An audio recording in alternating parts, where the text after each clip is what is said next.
Greetings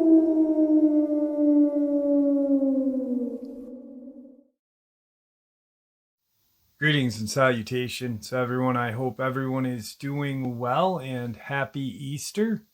Before we jump into today's upload, a couple quick links. As many of you know, I rely on Patreon, PayPal, channel membership, and the merch to help the channel to continue to grow and go. Links to Patreon, PayPal, and channel membership is in the description below. Merch is displayed directly under the video. Also, Dogman, Frightening Encounters, Volume 1 through 3, the audiobook versions. They were written and researched by Tom Lyons, narrated and produced by me, Jeff Nadolny. Those audiobooks are available on Audible, Amazon, and iTunes, links to which are also in the description as well. And finally, last but definitely not least, if you'd really like to help support this channel to continue to grow and go, simply subscribe. It does not cost a cent. Click that like button, takes half a second. If you don't want to miss out on any of the informative uploads that I put out daily, click the bell icon, and folks, please leave a comment and share the video. Why? Well, because all of these things really do help the channel to continue to grow and go. They definitely do matter, and they are appreciated. And with that, I have taken far too much of your time. Let's jump in to today's upload, shall we? I wanted to talk a little bit about, we're going to get into some encounters and other things too, but something that was brought to me by a person because I've been talking a little bit about NEPHILIM and Dogman and such, is I talk a lot about how the Andrew Dawson case is real, and that there are, I think, plant channels out in YouTube land that possibly work for the government to debunk reality. Now, 2 days ago, I got an email from a gentleman who knew Andrew Dawson, who actually had seen things with him. And he reached out to me. He proved who he was. I was blown away. Very nice guy. And he and I are going to sit down together and put an upload together for you guys, talking about things that are going on up in Canada where Andrew saw that giant, that rocket ship and such. And if you caught the video that I did a year ago, and I compared Dulce, New Mexico, and where Andrew Dawson in Canada was, the radio station or radio towers and radio buildings are identical. The height of the mountains are almost identical. And it is almost a straight line north to south from where Andrew Dawson saw everything go down to where Dulce, New Mexico is. Unbelievable and just crazy stuff. Before we get into some research, another thing I wanted to share. I've been talking about D.U.M.B.s for about 2 to 3 years now. And along with the quote unquote animal attacks. But I started to think about the missing 411 and why so many people are disappearing in the national and state parks. One, where would be the best place to put a underground military base? Right under the public's noses. A national park. Miles and miles and acres of just land where, I guarantee in the Adirondacks there are spots up there just north of me that probably has never seen a human foot touch it. And I guarantee that the majority of the state parks throughout our beautiful country are like that as well. So why not put a deep underground military base there? And with the arrangements from the 40s and 50s that the government made with the alien agenda about giving us technology and us allowing them to kidnap X amount of women, men, and children. Where would they do it? Well, they were hiking and something went down. They probably got lost. They probably got attacked by a bear. Oh, they fell. They hurt themselves. A really good location to have missing people. You are covering your ass, the government, and the agenda. And for those naysayers out there that said, oh, that never really happened, you know, there was not a agreement between our government and the aliens. The aliens don't exist, you know. What do we need their technology for? We have, you know, we were doing this back then. No, we weren't.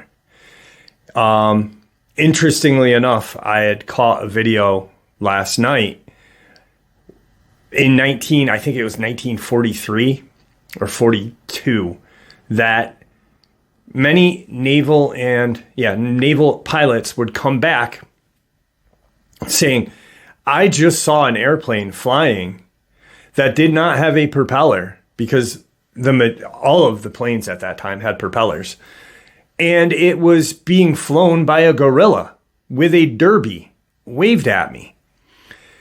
That was honestly what the government did. They actually had planes that were jet propulsioned back then. They put a fake propeller on the front of it. They let it go up, and as like a cover up, you know, for those naval pilots that came back, they'd actually have to go and see a psych doctor, naval psych doctor. And they were like, no, you probably were mistaken. You know, maybe it was high altitude sickness or something like that. Look that up. And there are just too much technology was acquired by America at that time. And you can't tell me that, you know, our country is great. We have some of the greatest scientists, some of the greatest whatever in here. But during that time, Germany was, you know, kicking ass in technology as well. They didn't have a jet-propelled plane yet. We did. It just makes a lot of sense that this agenda, meeting was met, done, and signed and sealed. Why do you think there are over 20,000 and more people disappearing in Alaska? Where else? It makes perfect sense, you know. There's been numerous NEPHILIM or giant, or for those people that take English class too serious, NEPHILI sightings in Alaska still to this day.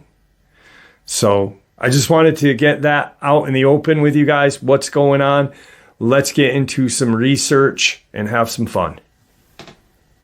Okay, so to start this off with, I found this article out of a 2012 Navajo Times that carried a story after noting how the locals had seen the traditional Bigfoot many times in the area of the Navajo reservation in Arizona.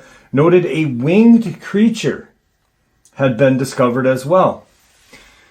Since findings an 18-inch footprint in her yard in Upper Fruitland, Brenda Harris had investigated dozens of complaints from neighbors about strange livestock killings, hairy upright beings looking in windows, and odd giant-shaped footprints. She had photographs and even hair and blood samples. Her conclusion that Bigfoot and other creatures like Bigfoot are alive and well. In fact, there's almost a certainty more than one of them is living in the mountains north of the San Juan River, including younglings. And that's not at all. There is something else out there. According to Harris, a recent spat of sheep and goat killings in the upper Fruitland reveal a killer that punctures tidy holes in the neck and sucks the blood, then neatly slices open the abdomen along one side. Based on her investigations, Harris had learned quite a bit about Bigfoot, namely that they smell a combination of musk and rotting meat. They are attracted to women, children, and the sound of laughter. They may be beings that live between the physical and spiritual realm, based on reports of their tracks ending abruptly in sightings where they suddenly appear and disappear. But Harris does not blame Bigfoot for the neatly drained and dissected livestock she has seen on several occasions based on giant hoof prints surrounding kills and the way they abruptly appear and leave off. She believes the killer is something that flies, possibly a Western version of the Jersey Devil. So, how can livestock owner protect their herd from a 12-foot tall humanoid or a winged attacker? Light, Harris said. As far as I've been able to tell, both creatures are afraid of light. She has put a large floodlight in her yard and has not been bothered since. But, just in case they are some sort of spiritual phenomena, she had a pasture bless her home site. So, there appears to be a winged creature afraid of light that drinks blood and perhaps keeps company with the giant Sasquatch. It isn't too hard to imagine that these creatures might be supernatural and demonic.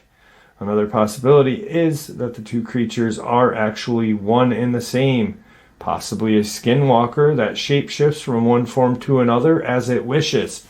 Once again, Navajo times. Skinwalker.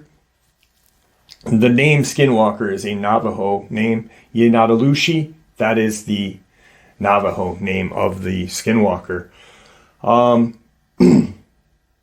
found that article interesting because, one, the two realms, spiritual and physical. Well, what if it's both? What if it's both spiritual and both physical, or one and the same? Put a portal in the mix. You have physical, it crosses over, it is physical. Too many sightings, too many experiences, and far too many stories throughout mythology and lore, whether it be Norse, Native American, what have you, have talked about portals. And they all talk about a few of these cryptids that we are dealing with right now. Many of them talk about Bigfoot, Dogman, especially Dogman. So I just found that interesting because it fits the mix. This is something that I have never heard of, and I wanted to share this with you guys. I did an upload a couple days ago where I talked a little bit about mention of NEPHILIM and such in different biblical books. And this is a little more, but, well, you'll see. All right, so we'll start off the Colburn Book of Gleanings, Chapter 2, Elama, Paragraph 1. It came about that the sons of the children of God mated with the daughters of the children of man, who knew well the ways of man and were not reserved. The covenant had been broken, and strange women were taken into households, some even as wives. But though the daughters were lesser women, the sons were wonderfully big and mighty fighting men. Paragraph 8. Eloma, sought among the fields. And when she came upon habitations, her heart was rent apart.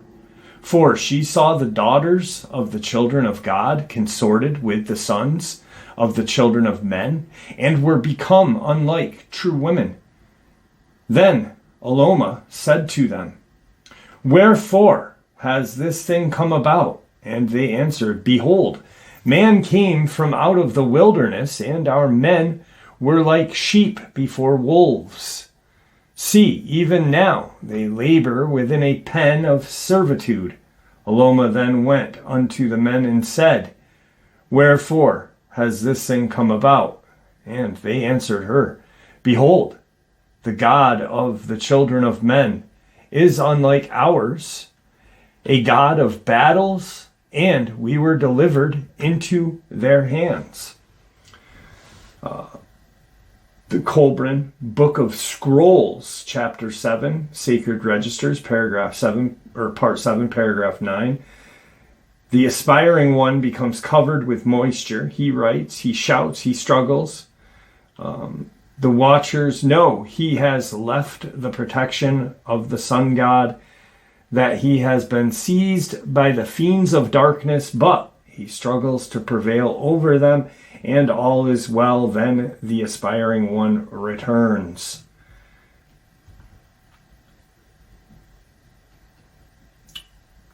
The Book of Manuscripts, Chapter 1, the Scroll of Ahmad. There were mighty men in those days, and of their land the first book speaks thus: their dwelling places were set in the swamplands, whence no mountains rose. In the land of the waters slow flowing to the sea, in the shallow lakelands, among the mud, out beyond the great plain of reeds, at the place of many flowers bedecked plant and tree, where tree grow beards, and had branches like ropes, which bound them together, for the ground would not support them. There were butterflies like birds, and spiders as large as the outstretched arms of men. The birds of the air and fishes of the water had hues which dazzled the eyes. They lured men to destruction. Even insects fed on the flesh of men. There were elephants in great numbers, with mighty curved tusks.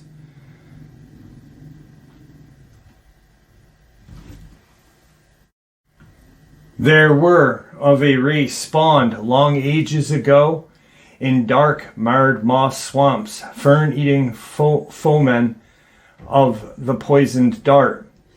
Not for them the swiftly killed sacrifice, their delight was in painful maiming, in broken humiliation of their betters. Woeful indeed was the yearly fate of the hag mother's spouse on the long dark night preceding the bridal day, during the feast flame.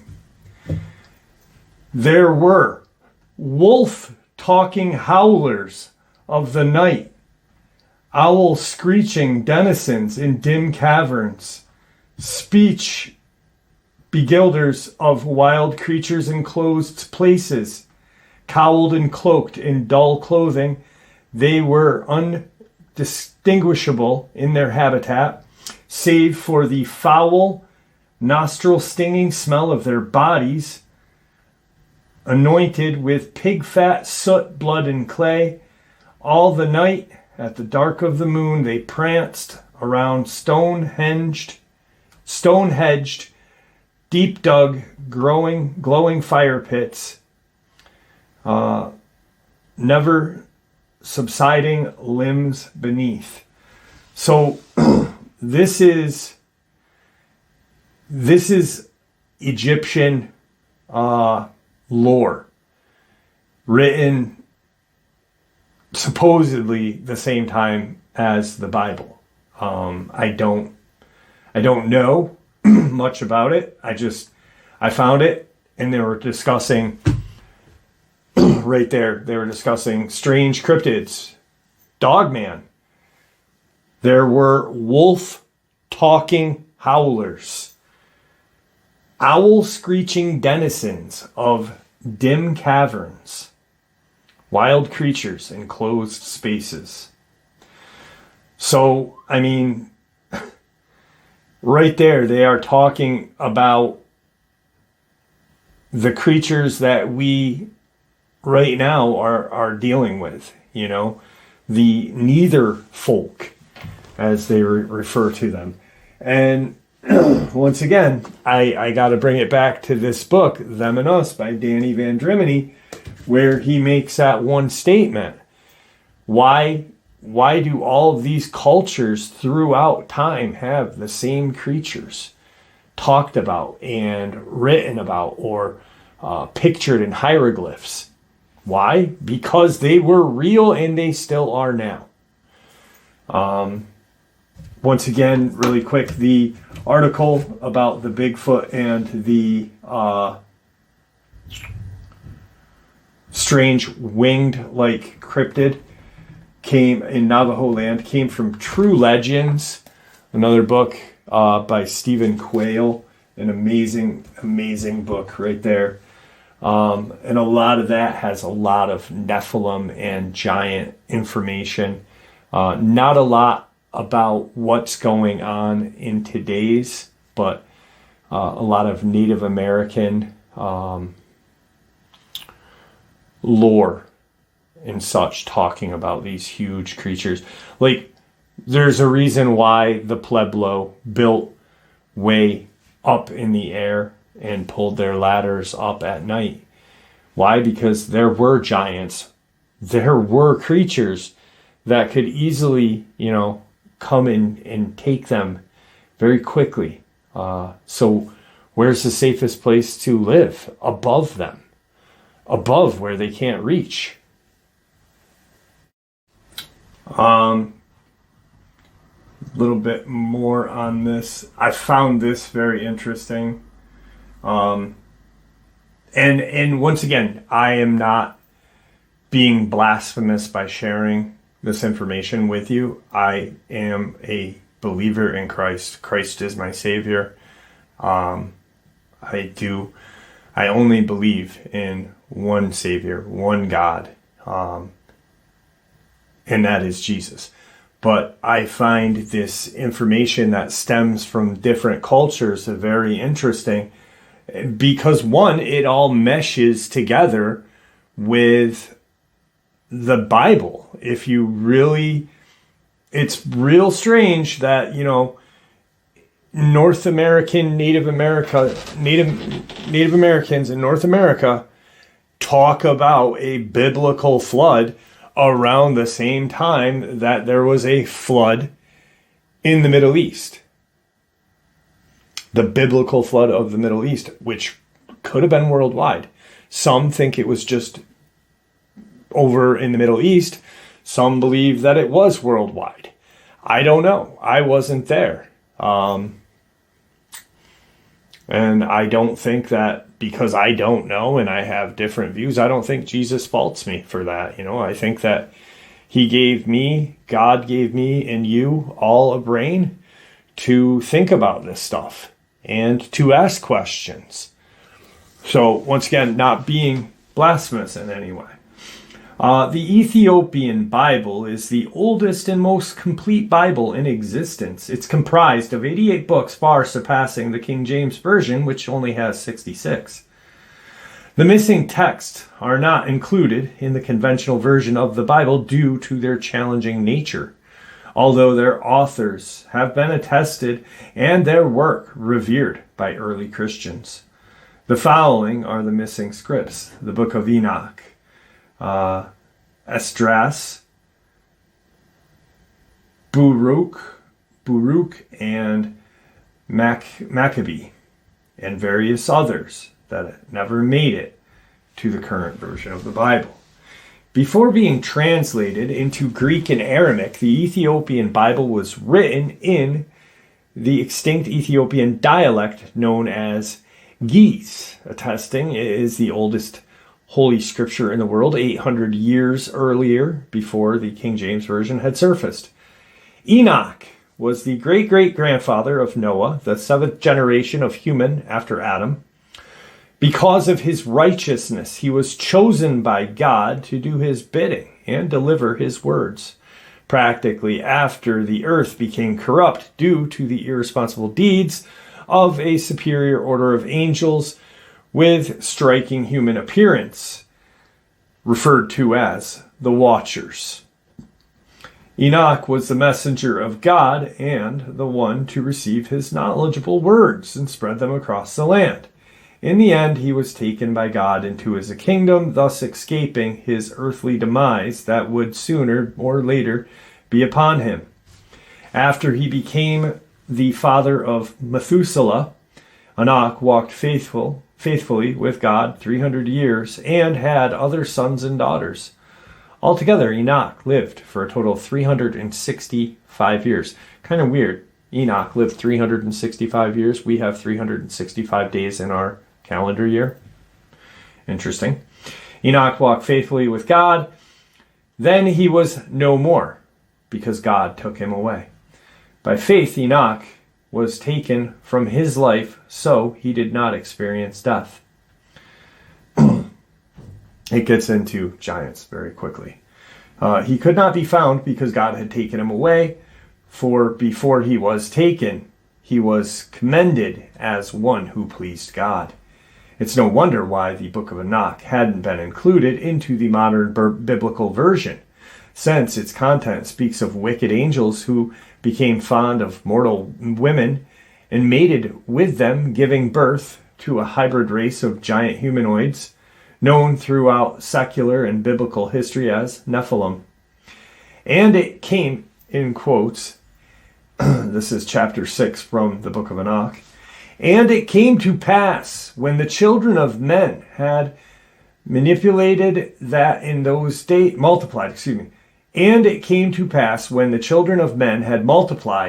in those days were born unto them beautiful and comely daughters. And the angels, the children of heaven, saw and lusted after them, and said to one another, Come, let us choose us wives from among the children of men, and beget us children. And Samjaza, who was the leader, said to them, I fear ye will not indeed agree to do this deed, and I alone shall have to pay the penalty of great sin. And they all answered him and said, Let us all swear an oath, and all bind ourselves by mutual precautions not to abandon this plan, but to do this thing. Then swore they all together and bound themselves by mutual imprecations upon it. And so the angels plunged from the heavens to take wives of their own choosing, defying the Creator's judgment. They numbered 200 and were led by their leaders. And these were the names of their leaders. I'm not going to name the 10, but there were 10 chief. They're actually called. These were their chiefs of 10. When the angels descended upon earth, they started offering gifts of knowledge to both mortal men and women, thus defying the will of the Creator of the unaltered race of humans with the will of their own. In exchange, the angels demanded respect and admiration, but be unaware they were of chaos they had instituted. And Azazel taught men to make swords, knives, shields, breastplates, and so much arose godliness, and they committed fornication. They were led astray and became corrupt in their ways. And all others together with them took unto themselves wives, and each chose for himself one, and began to go unto them and defile themselves with them, and they taught them charms and enchantments. The women became pregnant and bore great giants, whose height was 3,000 ells, who consumed all acquisitions of men. 3,000 ells is one big giant. It's actually 11,000 feet. I don't, I don't believe there were 11,000 foot giants running around the earth, but maybe. It also talks about how these watchers bred with animals and unrighteousness, and from all sin they were uncleanliness and wrought upon the earth. So they were actually they were breeding with cows, pigs, and it was funny because the other day I did an upload talking a little bit about this, and I had said scimitar because I was just going quickly, and I had an English major correct me in the comments. I meant to say centaur, but because I was just reading this and talking to Joe, English teacher, wanted to, and a scimitar is a curved sword, but you know, that's where a lot of that mythology came from. You know, these giants, I mean, they were huge. If you think about all of the 7th grade mythology that we learned back in the day when we were kids, the centaur was like 12, 15 feet tall, just a monster of a creature. Dogman, just a monster of a creature.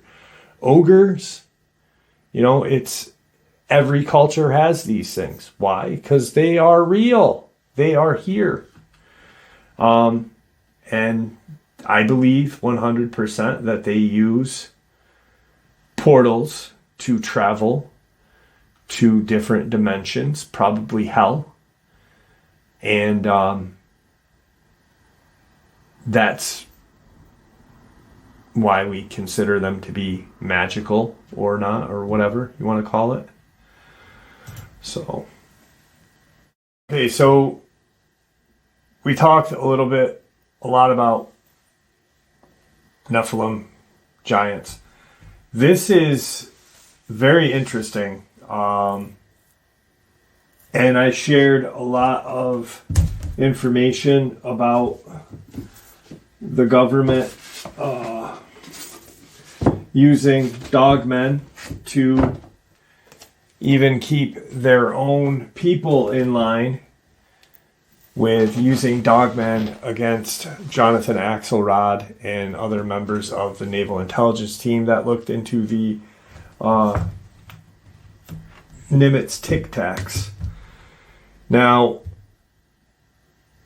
this is something that I found that is very interesting about dogman, but they are going to refer to them as werewolves. And I had talked a long time ago about, I'd shared information about a alien race that the Sumerians talked about, this alien race of dog-headed human-like creatures that were violent, very violent, and hated the reptilian Draco. But during the kind of human pacts in the 40s and 50s, there was a understanding that all of these kind of species, these alien species, would be able to use these deep underground military bases, portals, and such, but to live not in harmony, but not war with each other either. Werewolves, or dogmen, like other cryptids, are deeply connected in history, not only with occult lore, but with an alien similar fauns and incubi that sought and obtained women.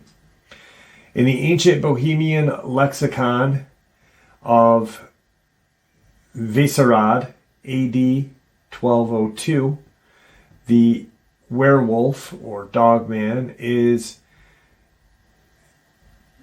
Vilkadalk, on whom had debauched women sat and was impregnated with his beastly seed, St. Patrick, was said to have battled with werewolf soldiers and even to have transformed the Welsh king Verticus into a wolf. Strange belief that saints could turn people into such creatures was also held by St. Thomas, who wrote that angels could metamorphose the human form, saying, "All angels, good and bad, have the power of transmutating our bodies." Long before the Catholic saints believed in such things, the god Apollo was worshipped in Lyca, the wolf god. The trance-induced utterances of his priestesses, known as Pythia, prophesied in an unfamiliar voice thought to be that of Apollo himself. During Pythian trance, the medium personality often changed, becoming defiant, animal-like. The first werewolf or Dogman was Morris, the wife of a fate goddess who taught him how to bring the dead back to life. Romans of that era referred to werewolf as Verspellas, or the turned skin, reminiscent of later indigenous people in America, skinwalkers, humans with supernatural ability to turn into a wolf or other animals. Now, enter Skinwalker Ranch. This is crazy because in a live stream I had shared about the Glimmer Man, which is a cryptid, not new at all, because people have seen these things. They shimmer. They're just seldom talked about because, one, you can't really see them great. You hear movement all around you and it sounds large, but you don't see anything. And then you just, out of your peripheral, catch this glimmer. This is interesting. According to local legend, a ranch located on approximately 480 acres southeast of Ballard, Utah, in the United States is, or at least was, allegedly the site of substantial skinwalker activity. The farm is actually called Skinwalker Ranch by local Indians who believe it lie in the path of Skinwalker. Taking its name from Native American legend, it was made famous during the 90s and early 2000s when claims about the ranch first appeared in Utah Desert News and later in the Las Vegas Mercury during a series of riveting articles by the journalist George Knapp, another hero of mine. Subsequently, the book titled Hunt for the Skinwalker, which this is part 2 of that, the Skinwalker at the Pentagon.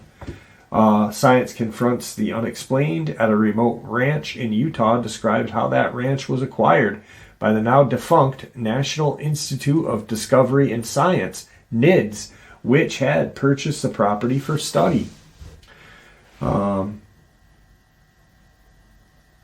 Sightings of UFO, Bigfoot-like creatures, crop circles, glowing orbs, poltergeist activity reported by its former owners.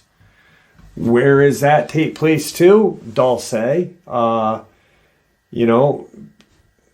If you really think about it, UFO sightings, paranormal, crop circles, orbs in state and national parks where D.U.M.B.s, deep underground military bases, are. I do believe there is a rather large deep underground military base under Skinwalker Ranch.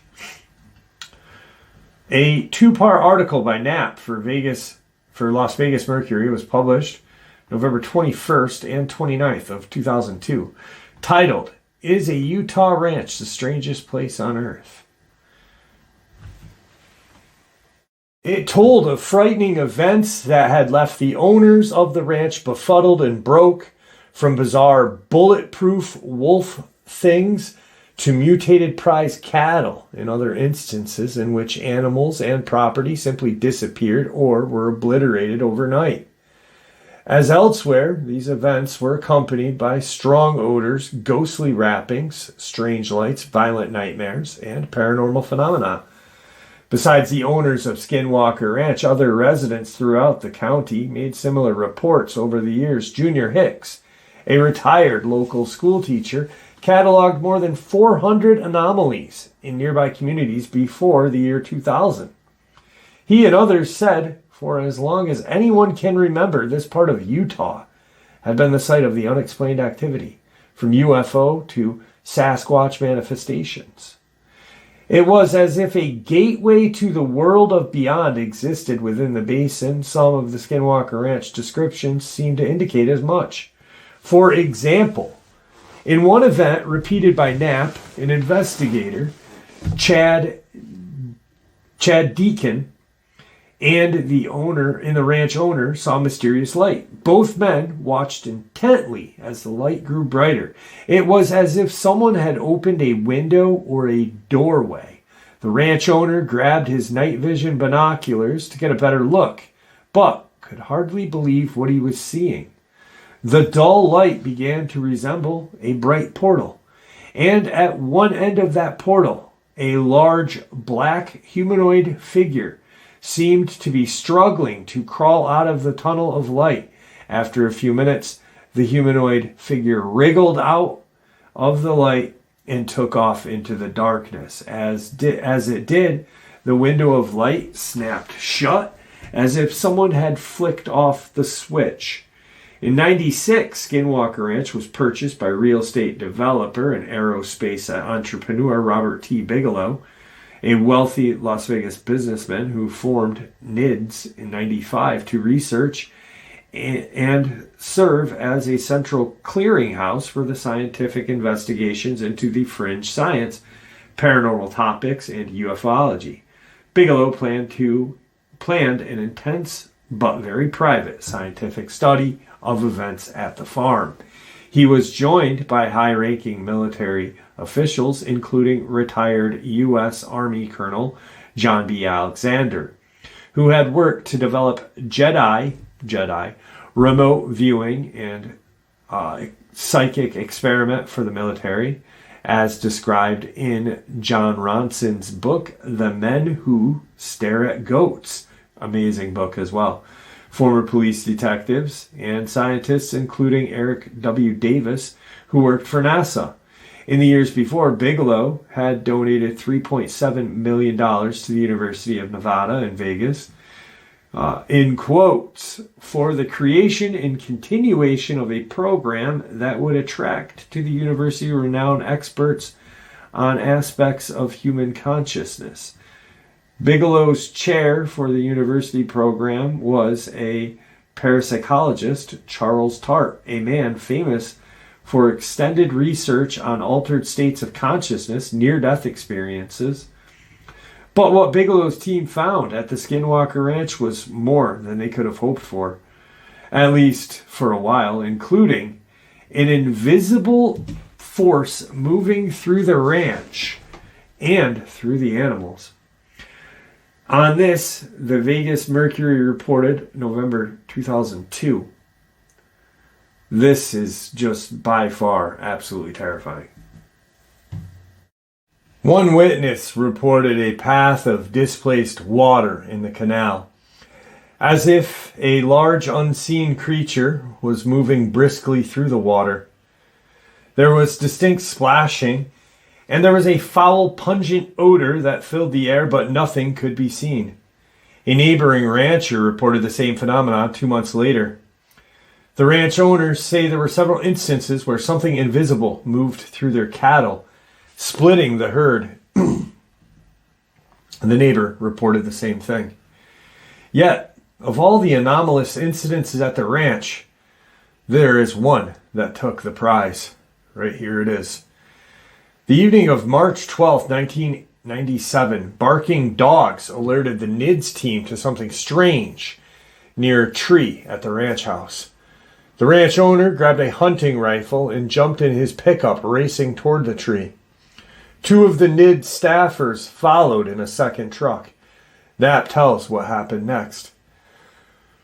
Up in the tree branches, they could make out a huge set of yellowish reptilian eyes. The head of this creature had to be 3 feet wide, they guessed. At the bottom of the tree was something else.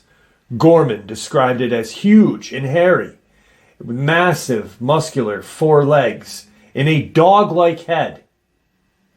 Gorman, who is a crack shot, fired at both figures from a distance of 40 yards. The creature on the ground seemed to vanish. The thing in the tree apparently fell to the ground because Gorman heard it as it landed heavily in the patch of snow below. All 3 men ran through the pasture and scrub, chasing what they thought was a wounded animal, but they never found the creature nor saw any blood. A professional tracker was brought in the next day to scour the area, but nothing was found. But there was a physical clue left behind. At the bottom of the tree, they found and photographed a weird footprint, or rather claw print. The print left in the snow was something large. It had 3 digits with what they guessed were sharp claws at the end. Later analysis and comparison of that print led them to a chilling similarity. The print of that ranch closely resembled the velociraptor, an extinct dinosaur made famous in the Jurassic Park films. So, right there, let's do a quick connection with Andy Puro when he had discussed the Montauk chair. And Duncan Cameron, part of the Montauk boys, they were trained to become assassins, super soldiers, psychic killers. When there was a moment where they sat Duncan Cameron down in this chair, and Preston Nichols describes the moment that Duncan Cameron created a monster. So we hear about Skinwalker Ranch, portals, this and that. Duncan Cameron is a central figure in the Philadelphia experiment and the Montauk Project. According to Al Bellick, Duncan was his brother when Al and Ed Cameron, who jumped off the USS Eldridge in 1943 and landed into the future. When they wound up in 1983 at Montauk, both were sent back to the USS Eldridge to destroy the equipment that was keeping the ship in hyperspace. Al Bellick says that before the Eldridge rematerialized, Duncan jumped back off the ship and returned back into 83.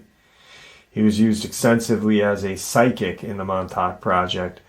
During one of these experiments, Duncan Cameron lost his time lock and began to age 1 year for every hour that passed. The time engineers at Montauk went back into time into the 50s, convinced Duncan's original father, Alexander Cameron, to sire another son. When done, they removed Duncan's soul and put this into a new child.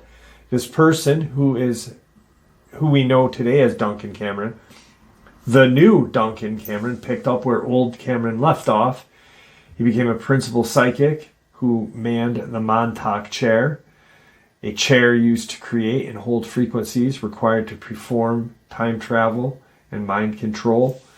Allegedly, he and Stuart Swerdlow were part of the Montauk boys.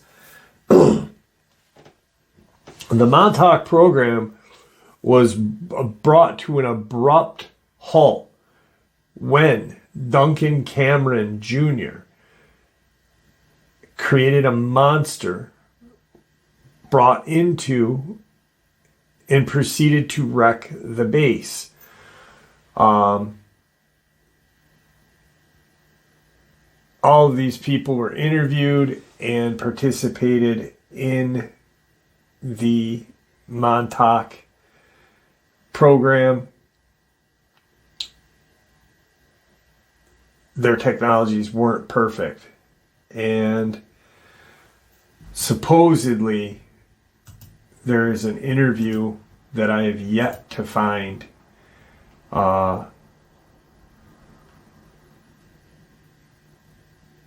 that Duncan Cameron did, but it's impossible to find. I've found a few with Bellick, and one with Nichols and Preston, but the one where he describes the monster is almost impossible to find. I have a piece of it right here. I'm trying to look for the one section where they talk about the creature, and it doesn't seem to be here. From what I understood it to be, there were two versions of what this creature looked like. One was this reptilian crawler-like creature, or as people, I saw in a comment today, what is a crawler? Well, a crawler is the real cryptozoological name for the rake, which was created by a creepypasta writer using the crawler as an example. And then supposedly this other, the creature also had a Bigfoot-like appearance as well. Very hard to find that. I will keep looking. I'm going to see if it's on the dark web anywhere. I hate going in. I hate going there. But if I can ever find it, it would be so worth having a physical copy of it. So a lot of the Montauk projects were about time travel, psychic weaponry, super soldier programs. Well, where did we get that technology? We got it from that pack that was made in the 40s and 50s, I think the 30s. That's where I've actually heard that it was like 38. But if you think about like what they were doing at Montauk, think about this. Level 6 of D.U.M.B.s is privately called Nightmare Hall. It holds the genetic labs. Here, experiments are done on fish, seals, birds, and mice that are vastly altered from their original form. There are multi-armed and multi-legged humans in several cages and vats. Humanoid bat-like creatures, disobedient mothmen, up to 7 feet in height. Aliens have taught the humans all about genetics, things both useful and dangerous. Principal government organizations involved with mapping human genetics: National Institute of Health, National Science Foundation, Howard Hughes Medical Institution, Dulce Underground Labs run by DOE. Is an alien human biotech being used to nurture and serve us? One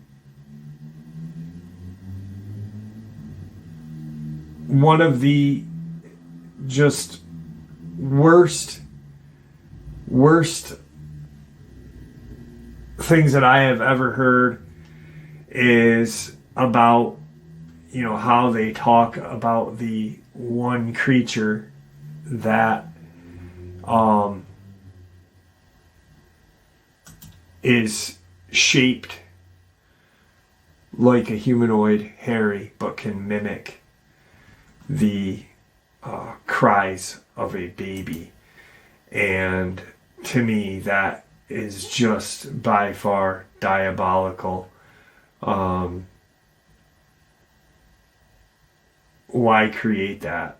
Well, there's only one reason, because they are preparing for, I don't know, they're preparing for something. And I think all of these creatures are demonic. And I'm starting to think, and I never thought this way, and those of you who have been with me for a long time know, that I really am starting to think that these aliens are demonic creatures coming out of these portals, coming from hell, preparing for the end of the world, the Armageddon, the end of days. That's why we're seeing all this shit right now.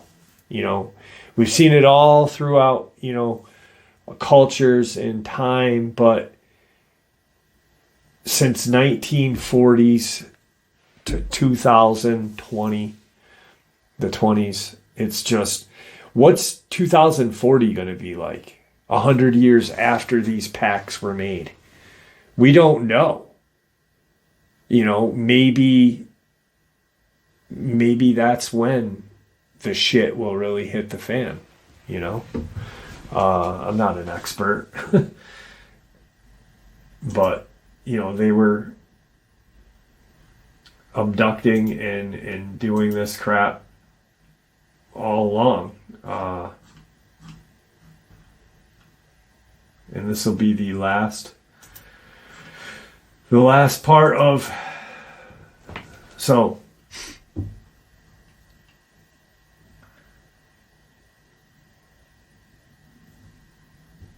rather notably, despite controversial nature of this, we find that the U.S. military took a great deal of interest in tales of UFO activity in Alaska in the formative years of subject. For example, formerly classified FBI files tell of startling UFO encounters in the time period of 1947 and 1950. It was in August of 47 a highly impressive account of a UFO involved 2 serving members of the military were supplied to the FBI at Anchorage. The report began, "This is to advise that 2 Army officers reported to the Office of the Director of Intelligence Headquarters in Alaska Department at Fort Richardson, Alaska, that they had witnessed an object pass through the air at a tremendous rate of speed, which they could not judge as miles per hour." And that actually, a second officer pointed out that one of the remarkable features of this report was that it was definitely traveling against the wind. Shortly afterward, FBI office at Anchorage reported to the Bureau Director, J. Edgar Hoover, that we have been able to locate the flyer who observed some flying objects near Bethel, Alaska in 1947. The report to Hoover continued.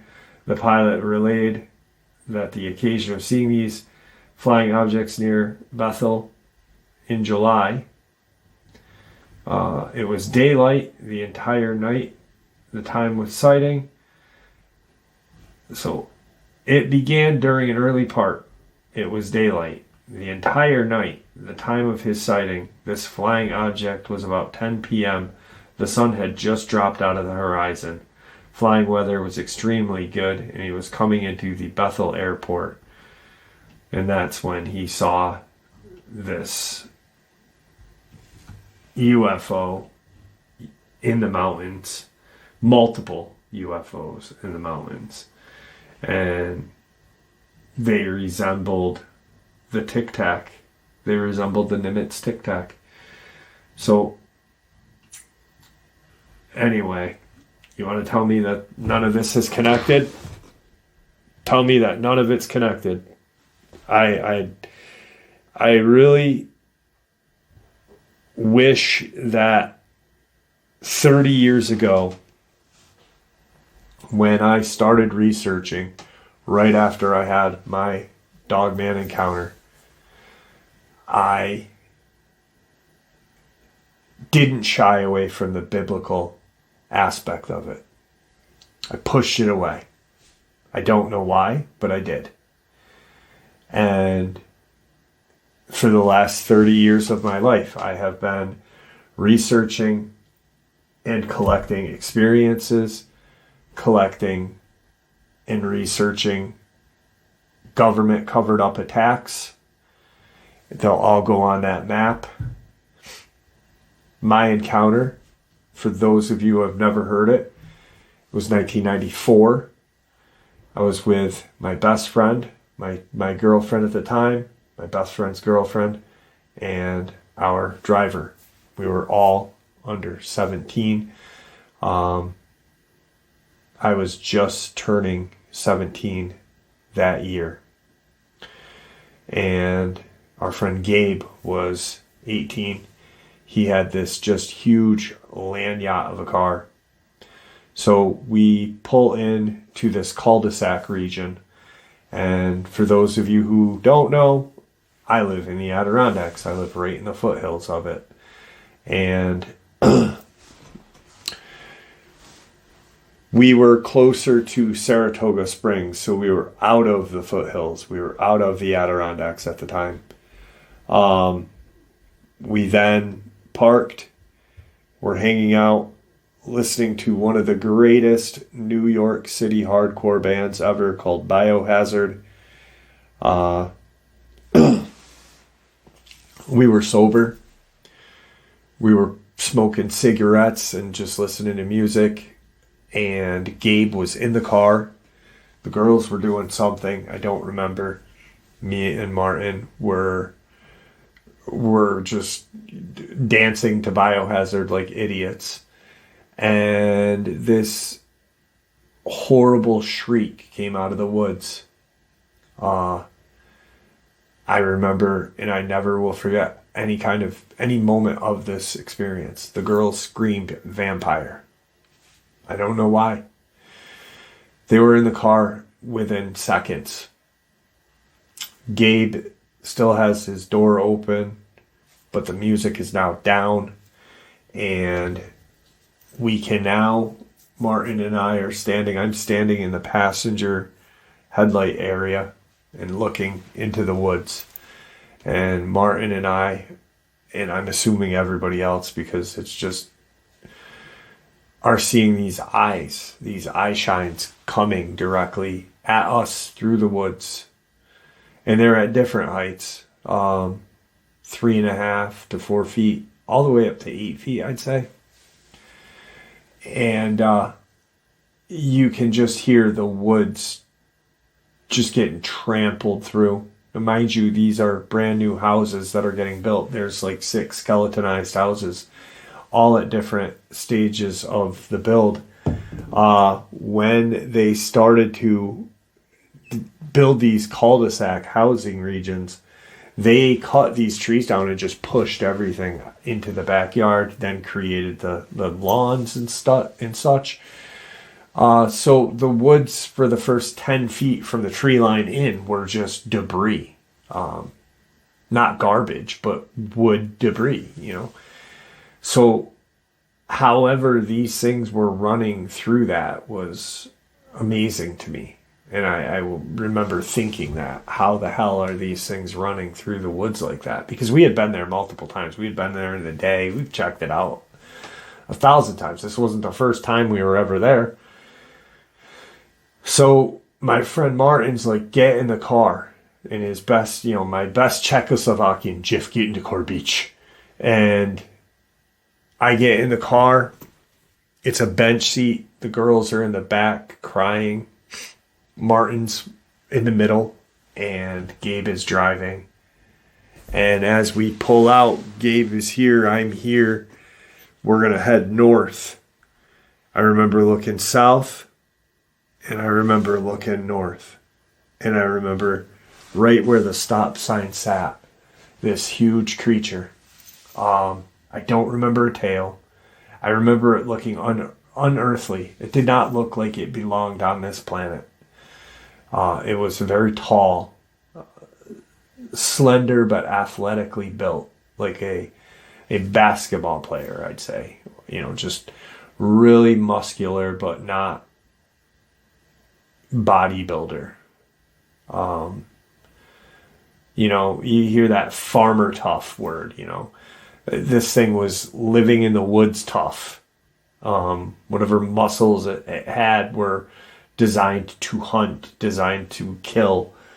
And so I just remember it looked very similar to what a D.U.M.B.s would look like. It had a shorter snout, tall pointed ears, and we got the hell out of Dodge. We go back the next day, Martin and I, and we are looking around, looking for footprints, looking for everything and anything. It's scrub pine where we were. So a lot of just sandy soil. And I remember looking right at the tree line, and this guy just hostily yells, "Get the out of here. What are you doing? Better yet, stay here. We're calling the cops." And instantly, we're just like, we're looking for his dog. And boom, stopped completely. And the guy said, "Oh, okay. Well, we've had a lot of burglaries. You know, people, when they were building these housing developments in the 90s in upstate, there were just a lot of people were stealing wood for some reason. It was cheap. Stealing wood, it's cheap. You know, I don't know. But, you know, so he had every right to yell. But, you know, the second we said that to him, his demeanor changed. And he said, you know, last night when we were packing up, we heard dogs fighting in the woods, or what sounded like dogs fighting in the woods. And I looked at Martin and I was like, whoa, bro. I'm like, instantly we were thinking the same thing. From that day forth, I was hooked. I went to a used bookstore. The internet was a no-go at the time. I went to a used bookstore, found as many cryptid and paranormal books that I could find. I grew up during Leonard Nimoy, you know, the old paranormal shows, UFO shows. Just, you know, it was a great time to grow up in the early 80s. And, but years later, I run into Gabe. And I was like, "Bro, why did you stop hanging out with us?" And he goes, "It's stupid now, but I blamed you and Martin for that night. You guys were, you know, you listen to death metal and you listen to this, and, you know, you guys were just into evil." And I was like, "Bro, we were not into, you know, we listened to Biohazard and, like, you know, we liked heavy metal. We were kids. We were into evil." His dad was a pastor or something, I think. But he said, when I was playing with the radio, he said, something caught my eye. And so you think we're cul-de-sac, right? And where we're parked, there's woods right here, and then the road behind us, Route 9. And then all this is the housing development and woods. And these woods go forever. They go to the Hudson River and then mountains. He said 2 of these things were walking quadruped across the street to get behind us into the woods behind the car. All of this happened within seconds. If I hadn't gotten in the car, what would have happened? We all might not be here. So that's my experience. And that's the experience that got me hooked on this and got me researching this. Once again, I'm a researcher. I'm not a YouTuber. I share information with you guys. It's a way of me connecting with you guys and learning with you. I learn more from you than you learn from me. Last thing I want to share. Steve Quayle, who wrote True Legends, he's a huge, good friend with the late Tom Horn, and just amazing guy. But there's a book called Long Walker's Return of the Nephilim. And it is a fictional book. He wrote this with Duncan Long. But I suggest getting this book because I have it on Kindle. I don't have a physical copy of it. And but I want to share this with you guys. Since my new book, Long Walkers, The Return of Nephilim, is written in a fictional format derived from my movie script, I have included a personal letter that I received from the pilot who flew a 12-foot tall dead cannibalistic giant out of the Middle East after destroying a special force group hunting the Taliban in 2005. The giant had 6 fingers and 6 toes, and the Long Walker book cover is a very accurate artistic representation of that event. The pilot relayed to me in our subsequent phone call certain things that only someone who actually observed the giant could have possibly known. I suggest those of you who know what the days of Noah really means, prepare accordingly. Stephen Quayle. Guys, get this book. It is truly amazing. And it's where that tale that everybody knows, the Kandahar giant, it's actually from Steve Quayle, a letter that him and Duncan received. And then it all started from there. So it wasn't just, randomly put online by the guy who was there. It was actually shared. Stephen Quayle shared it, and then boom. That's how we know about it. There you have it, folks. I hope you all enjoyed today's upload as much as I enjoyed sharing it with you all, and I'd like to thank you for supporting the channel. It is, after all, your support that helps this channel to continue to grow and go, and what gives us all a place and a chance to share our experiences and theories judgment-free. Everyone is simply treated with the respect that we deserve. Please, everyone, stay safe, happy, healthy, and ever vigilant, keeping an eye on our children, pets, family, and our friends. These creatures are real. These events have happened. Share this information with those you love and care about, and it may just help save their lives someday. Until next time, never stop asking questions, never stop searching for the truth, and God bless you all.